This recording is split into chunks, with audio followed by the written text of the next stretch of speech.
Hello Nintendo Wii here. I'm very excited today to be showing you guys the Vectrex. A system I've been after for a very long time now. I've finally managed to pick one up today from that game shop that I talked about in the last video called Entertainment World. Once again, I didn't take any video of the actual shop, so here's a bit of footage that I took a while ago. They're so good there, they've got everything you could possibly want, and they even managed to find the box for me, so I could not be happier at the moment. So I thought first thing I should do is make a video about it, of course. So for a lot of people probably haven't heard of the Vectrex. It's not exactly a console, it's not exactly a handheld, it's more of a home arcade machine. It's called the Vectrex because the entire thing is based on vector graphics technology, which basically means instead of drawing pixels to the screen, like a normal game at the time did, it instead draws dots on the screen and then joins them up with lines, which looks extremely clear, and for the time it was so smooth, so different to anything else out there. The only downside with the system is the fact that it can't display colour.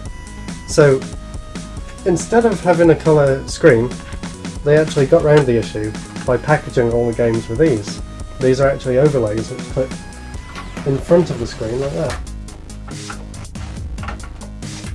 So you clip the overlay over the screen like that, and then you'd sort of play looking through that into the game, and it gives the games a bit more uniqueness, a bit more personality.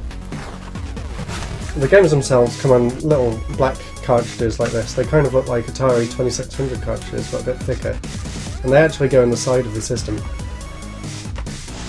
So unfortunately there wasn't actually a lot of games released for the console. I think there was only 20 or so, because of the video game crash of '83. When that happened, the console simply got discontinued, forgotten about.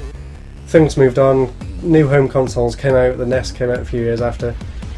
In 1988, or around 1988, they were actually thinking of bringing out a new version of the Vectrex, an actual handheld version, but unfortunately that never came to be, thanks in part to the Game Boy.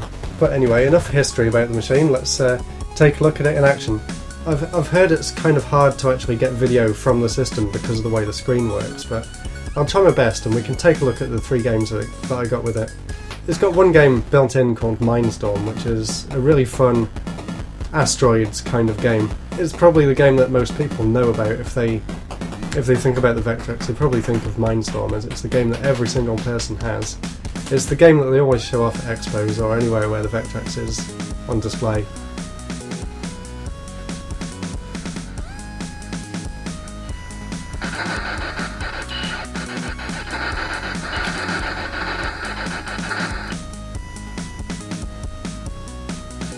As well as Mindstorm, I did pick up 2 other games for the system.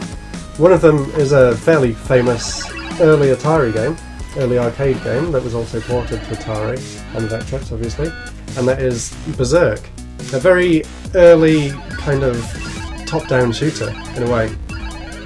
It kind of plays slightly similar to something like Robotron, but a bit slower. So we'll take a look at that.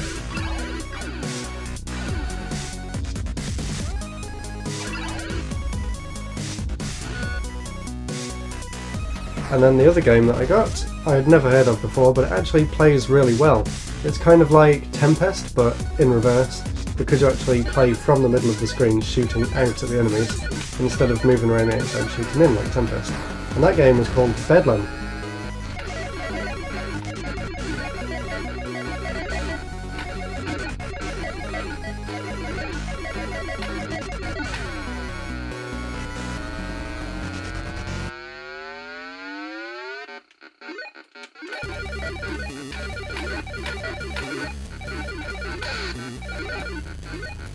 All 3 of the games that I've got so far for the system are really fun, and I could not be happier with how the system plays, how it looks, how it sounds.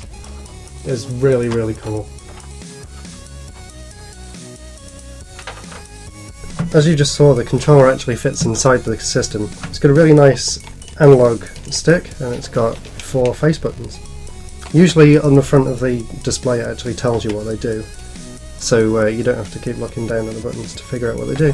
Although usually the games are quite simple anyway, so it's not that hard to pick up what they do anyway. The overlays clip into the screen. You can see here at the bottom there's tiny little clips on the front, so you just push it into that and then push it across the top of the display, and I'll move this up. You can see it's got a little bit here to put your finger in to pull away from the screen. Inside the system, if I can zoom into it, inside it's got a slider here to actually turn the system on, and you can hear that when I do that it makes this really loud fuzzy beeping noise.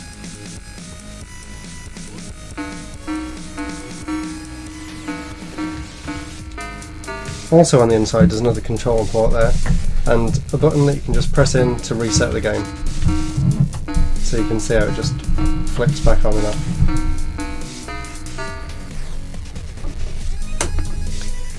And on the back as well it also has something to adjust the brightness, although I found the brightness to be okay on its standard setting, so I haven't really had to mess with that much. My initial impressions of the system are that it's extremely fun, and I'm really going to have a lot of fun collecting some more games for it in the future. I also heard it had a few accessories. It came with something called the light pen, which actually allows you to draw on the screen, so I'm not sure how that works, and I think there's 3 games available that use that. And the other thing, which I doubt I will ever get, but it sounds pretty cool, is a 3D imager, which is actually a pair of goggles that you put in your eye, and apparently it comes with a disc inside the goggles. It spins around really, really fast, and actually that flicker in your face responds to the flicker on the screen and actually makes things stand further away from other things to make it look like it's creating 3D. And somehow also with this disc spinning around in your face, it actually creates the illusion of actual colour rather than the colour overlays. Another thing that I'm really happy about with the Vectrex is the amount of homebrew support that it's got over the years. Obviously it's been out for over 30 years now, and all the games are actually available in public domain, which means you can buy a cartridge which contains every single released Vectrex game on it. So I might actually consider buying that before I go out and spend the money collecting all the games individually. And that cart actually also contains a whole load of homebrew games which have been made by fans of the system. So that's really cool to find. They've ported some really cool old arcade games over, as well as some brand new games that they made themselves. And there's still support for the system today, which is just astounding. So really, really, really happy that I've managed to get myself a Vectrex finally. Now I've just got to find somewhere to put the damn thing. Thanks for watching, see you next week.